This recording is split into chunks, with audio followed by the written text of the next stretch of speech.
Hey fellas, welcome to part 3, and I get it all finished up. And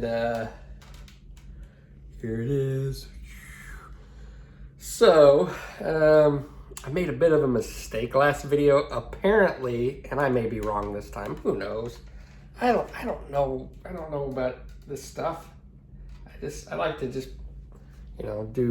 make models. I don't do a lot of research. A lot of people will research the heck out of the planes and they get a lot of enjoyment out of it, and they totally get off on making like a super accurate model. I'm not that way. I never have been. I don't really care. I just like painting stuff. I like to paint and build. So whether or not it's completely accurate, I don't know. But anyway, I did change the exhaust nozzles because I think they were supposed to be black. So all the work that I did in the previous video, I just painted over it. Well, now the bands, the bands I kept, but like the turkey feathers, I just sprayed a light coat of NATO black, and then I dry brushed some light gray on there. But anyway, I took care of that. This is up for sale on eBay, and I posted it last night. So if you're looking for your wife a Christmas gift, this will be perfect. It will be perfect. But anyway, I didn't really, film much of what I did. In fact, I didn't do much. I just did some, I put decals on it and then did some oil work, just a little bit, not much. So the only other stuff other than showing you the plane that I have is some decal footage where I show you how I take care of some issues with decals. So I will throw that up, and then after that you can take a look at the model. If you want to skip straight to the model, then I will put a timestamp right here. And that's it. All right, fellas, now I'm going to show you how I tackle getting my decals nice and settled down into every crease and crevice and rivet. And typically when I do this, I wait till about a day after I've put the decals down. When I initially put them down, I'll typically use microsol on them to get them to settle down, but they rarely, if ever, settle down to every nook and cranny. So after about a day, I'll come back and I'll check my work and see if I've got any silvering, how they've settled down in the panel lines and such. And then I'll come back with some Solvaset. Now this is really good stuff. You can also use such things as, let's see, X20A, which is, to me, is thinner, which I would only recommend using this for something that's really hard to get down, and then very, just be careful with this because it's pretty strong as far as getting decals to settle down. I have seen people use Tamiya extra thin on them, but I wouldn't recommend doing that. I think I might have tried it a long time ago, but totally ruined it. So just be careful. But I like to move to Solvaset once everything's dried and settled down as far as they can go initially. So let's take a look at this star and bar insignia right here. Now I've got a bunch of panel lines in this area.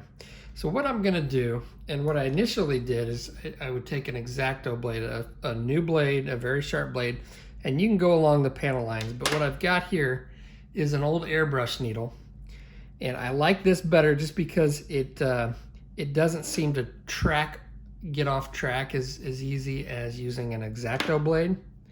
So what I'll do is I'll find the panel line, say right here,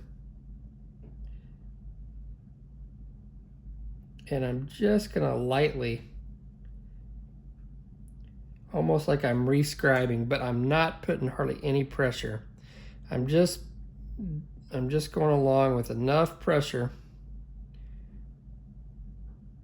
to push that decal down, and it's gonna tear the decal a little bit right in that panel line, and that's what you want. Okay. Same thing right along here. I'll find my panel line and I'll just take my needle and go along.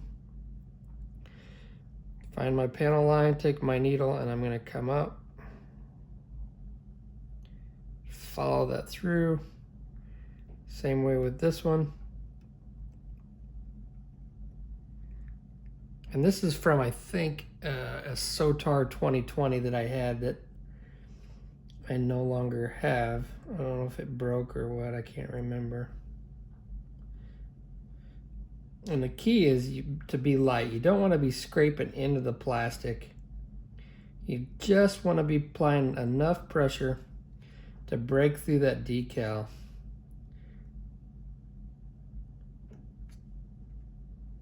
Okay. I can also use this to poke holes where the rivets are, where the decal hasn't really buried down into that. This one isn't too bad.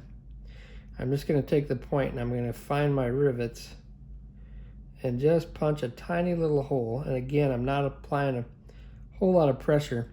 Sometimes you can like feel a little crackle, like where the there's air underneath the decal and then the tip of this needle is breaking through the decal.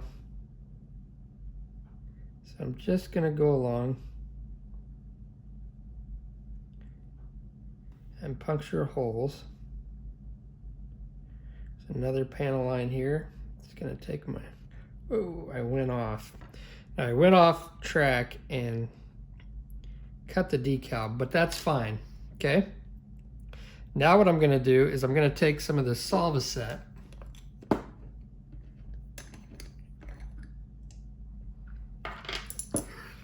God, I'm going to spill this crap. Okay, take some of this Solvaset, and what this is going to do is it's going to soften that decal and hopefully bury it down into that, suck it down into those panel lines and those rivets.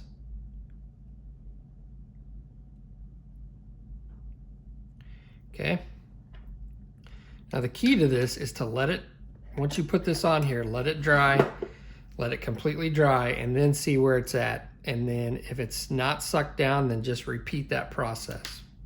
Now along the back here, and I'm gonna have to look at my phone to see if I can, I know there's some silvering on this specific decal, and I don't know if this is gonna pick it up, but there's some silvering right up along here. And it's gonna be hard to get picked. There we go, you can see some of it. Some of that silvering. Now I've got silvering along where the decal hasn't sucked down into this specific panel line here. So I'm just going to do that. I'm going to take care of my panel lines, but up here where there is no panel line, but there is some silvering, I'm going to take a sharp X-Acto blade, and again with very little pressure, just enough to cut into that decal. You don't want to cut into the paint, put a bunch of cut marks. I'm just going to make little slices right along where I see that silvering, and I have to turn the model in such a way that the light hits it just right to get it. I can also see a couple little air bubbles down here, which I can put small little slices in. Okay. And then again, I'll take the Solvaset.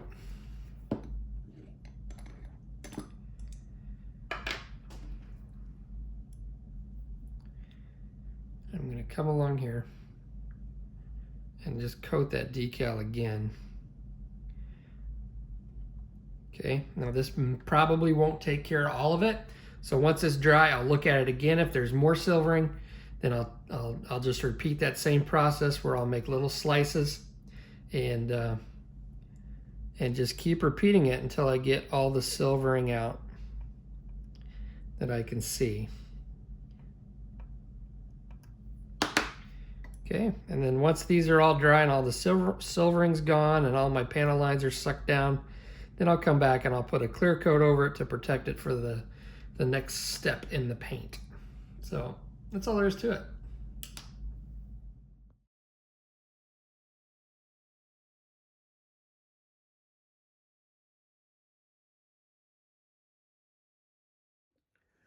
All right, fellas, let's take a look at what we got. Here it is finished. Now, we'll start with the base. I painted this up yesterday.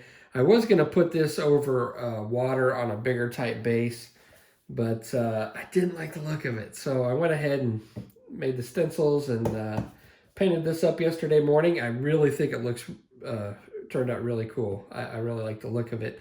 I used the same light gold gray for the gray on the plane, or the gray on the base, as I did the plane. So, you know, it kind of ties it all in. But there we go.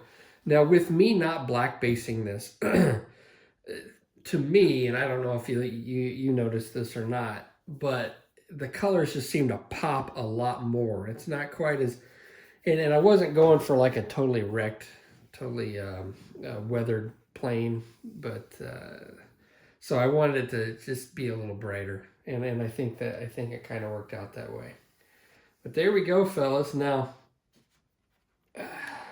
I didn't really weather the bottom too much. I was going to do a bunch of streaking on the bottom, and I'm like, oh, God, I'm kind of sick of it already. I'm done with it. So I just did an oil wash on it. I did some oil work up on the top of it, like along the walkways here. I did some oil work and some streaking and some other stuff. But to be honest with you, I most of it's just airbrushed. So there we go. And then my missiles detach with magnets. Got those all down there. Sidewinders the same way, magnetized.